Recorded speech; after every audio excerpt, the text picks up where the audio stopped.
Toi, tu es chrétien catholique et puis tu ne connais pas les différentes appellations de la Vierge Marie. Partie 2.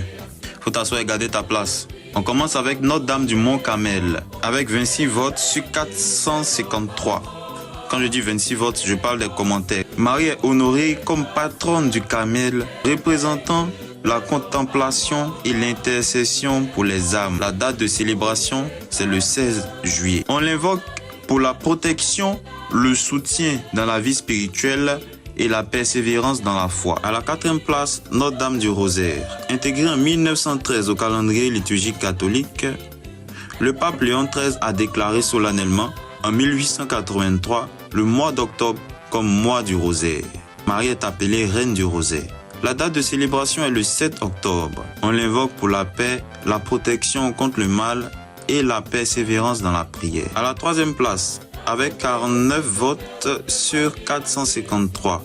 Marie Reine, appellation ancienne liée à la glorification de Marie après son Assomption, proclamée mère de tous les hommes auprès de son Fils. La date de célébration, c'est le 22 août, après l'Assomption, bien sûr. On l'invoque pour demander guidance, protection et intercession dans les décisions importantes.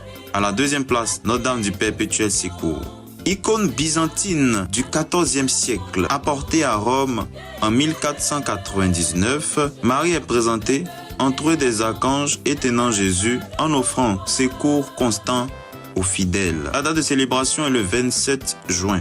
On l'invoque dans les moments de détresse, de difficultés financières, maladies ou épreuves spirituelles. Enfin, à la 1re place, nous avons Notre-Dame de toute grâce, avec 72 votes sur 453.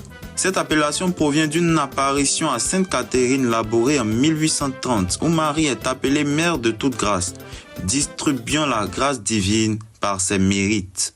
La date de célébration est le 27 novembre, faisant référence à l'apparition de la médaille miraculeuse. On l'invoque pour demander des grâces spirituelles et matérielles, la conversion et la protection contre le péché.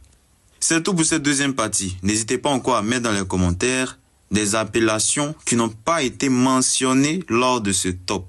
Plus l'appellation sera répétée dans les commentaires et plus elle aura des chances d'obtenir la 1re place lors du prochain classement. Sur ce, je vous souhaite un très bon mois du Rosaire par l'intercession de Notre-Dame de la Paix.